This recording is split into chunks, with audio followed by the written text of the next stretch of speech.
يا مساء الورد والفل والياسمين على عيونكم الجميلة.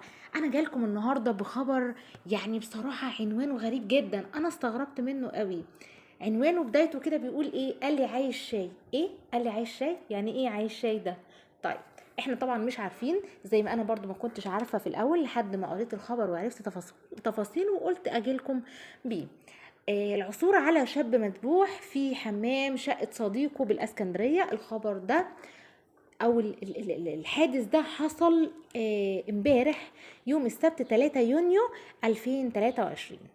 واللي تفاصيله بتقول ان بدأت نيابة الدخيلة في الاسكندرية طبعا تحقيقات موسعة في واقعة العثور على جثة صاحب محل بها جرح ذبحي بالرقبة واربع جروح قطعية برصغ اليد بحمام شقة صديقه بمنطقة البيطاش غرب الاسكندرية.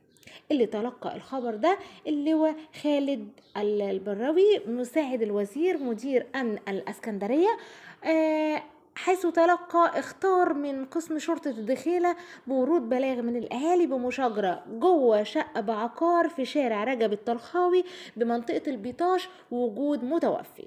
انتقل طبعا ضباط الاسم رفقة الإسعاف إلى موقع البلاغ، وتبين من الفحص إن الشقة محل البلاغ بالطابق الأول علوي وجود جثمان ألف عين 25 سنة صاحب محل مقيم بنفس الشارع، وهو مرمي في أرضية الحمام. وبمناظرة الجثة اتبين ان المتوفي بيرتدي كامل ملابسه وتم اصابته بجرح ذبحي بالرقبة وعدد 4 جروح غائرة برصغ اليد اليسرى في معاصرة بجواره على سلاح ابيض، سكينة يعني. تمام. وبسؤال قاطني الشقة كل من صديقي المتوفي ميم ب 26 سنة سائق ووالدته عين 57 سنة ربة منزل مصابة بكدمات شديدة في الوجه والرأس.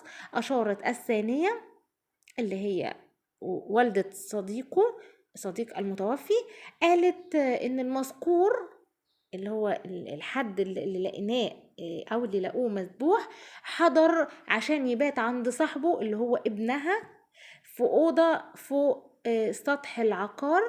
تمام. واللي تم البلاغ فيها، واضافت ان جه الشقه وطلب منها ان هي تعمل له شاي، واثناء دون اتعدى عليها بالضرب واحدث اصابات فيها لحد ما اغمى عليها، وعقب ما فوقوها وجدته بالحاله التي عثر عليه بها. ولفتت إلى أنها استدعت نجلها مؤكدة أنه أحدث ما به من إصابات بنفسه مستخدما السلاح المعثور عليه بجواره، فيما أكد الأول مرور المتوفي بحالة نفسية سيئة في الفترة الأخيرة، وأخبر أصدقائهم برغبته في إنهاء حياته. وبسؤال كل من والد المتوفي وشقيقه أيدوا اللي جه في الفحص وما اتهموش حد بالتسبب في الحادث، وتحرر المحضر اللازم بالواقعة باسم شرطة الدخيلة وبشرة النيابة العامة التحقيق. ربنا يسترها علينا يا رب. جثث كتير وقتلى وحاجات كتيرة كده عمالة بتحصل، يعني ربنا يعديها على خير، ربنا يعديها على خير ويظهر الحق ويرجع لكل صاحب حق حقه، وإن شاء الله خير. بكده يكون خلص الخبر النهاردة. استنوني في خبر جاي، ما تنسونيش باللايك سبسكرايب وتفعلوا زر الجرس عشان يوصلكم كل ما هو جديد. والسلام عليكم ورحمة الله وبركاته.